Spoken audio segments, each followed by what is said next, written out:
Bonjour, voilà, je vous présente l'ARX 160 Elite, ou aussi Proline, la version haut de gamme de l'ARX 160.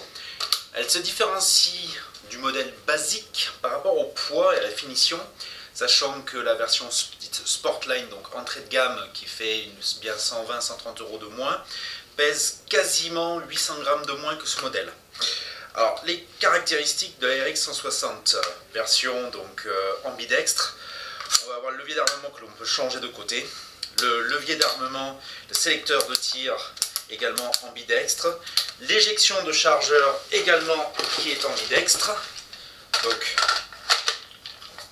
que l'on soit droitier ou gaucher, on va pouvoir tomber le chargeur. La culasse pour pouvoir régler le hop-up se verrouille en arrière. On vient le déverrouiller en appuyant sur le bouton de fermeture de la culasse dessous.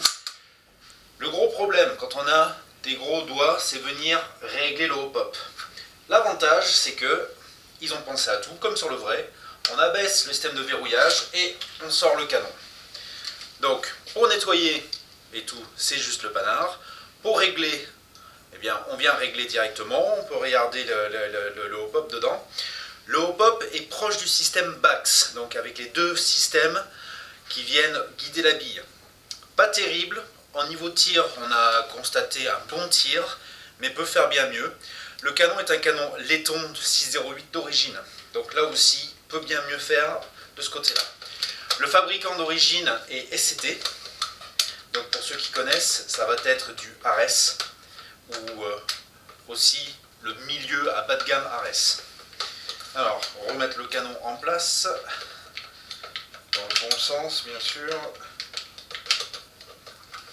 C'est un peu galère quand on ne connaît pas.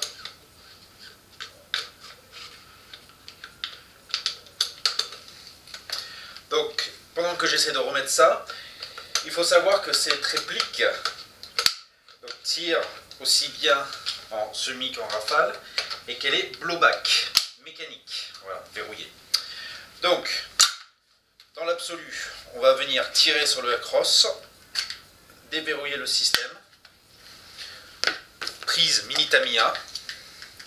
Je conseille sur ces systèmes de ne pas dépasser les 7,4 volts en LiPo, mais avec une forte décharge instantanée.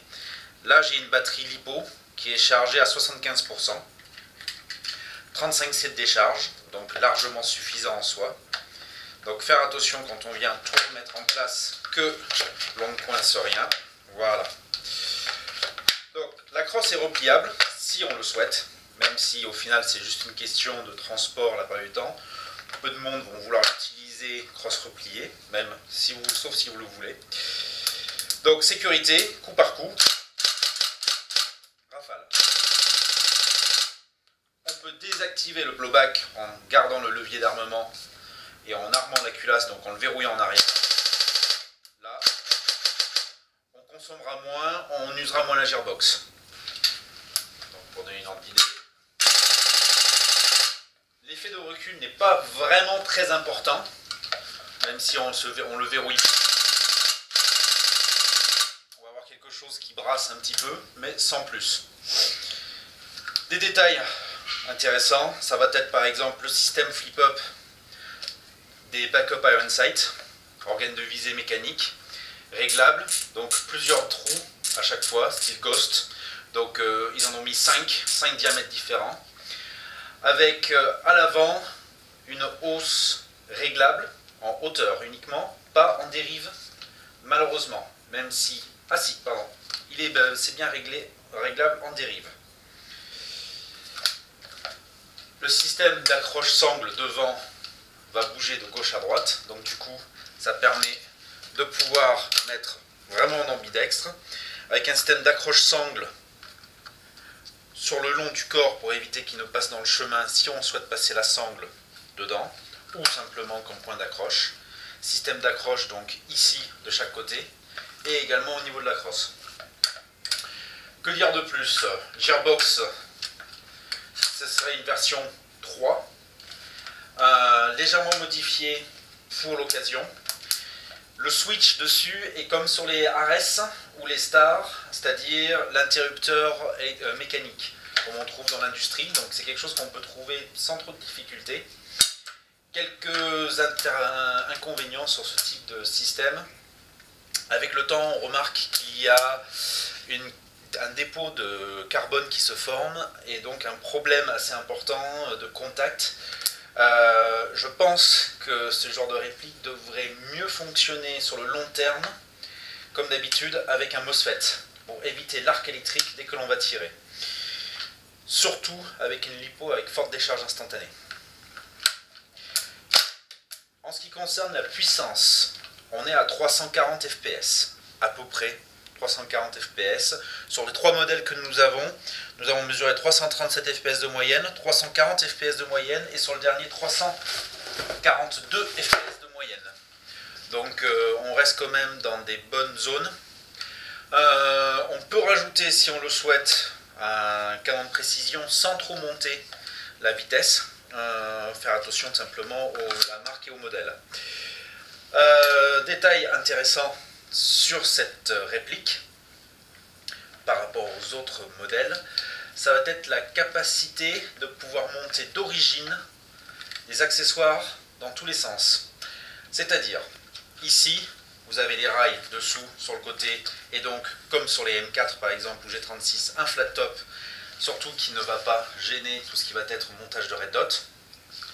Mais en plus, la capacité, une fois que l'on déverrouille le système dessous ici, de pouvoir venir monter le lance-grenade. Lance-grenade que nous attendons pour le moment, qui n'est toujours pas annoncé, mais qui va permettre de pouvoir avoir l'ARX 160 comme il a été vu dans un film Force Spéciale.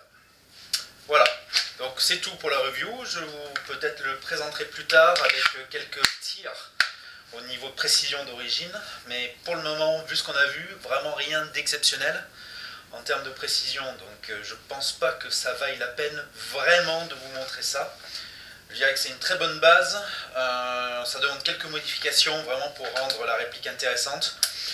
Ce que je pense, ça va être un MOSFET, King Kong ou Warmerf, désactiver le système blowback qui va venir tirer beaucoup de courant et diminuer la durée de vie, changer une ou deux pièces au niveau interne, par exemple roulement Kanzen, piston renforcé, tête de piston métal, sachant que je ne suis pas encore allé regarder dedans à proprement parler. Pour terminer, je dirais que le gros avantage avec cette réplique, on peut défaire le canon, aussi simplement que ça, on peut nettoyer d'un bout à l'autre, vérifier le hop-hop et le réemboîter sans trop de difficulté dans l'autre sens. Donc ça, je dirais que c'est le gros plus. Voilà. Review pour la RX 160 rapide.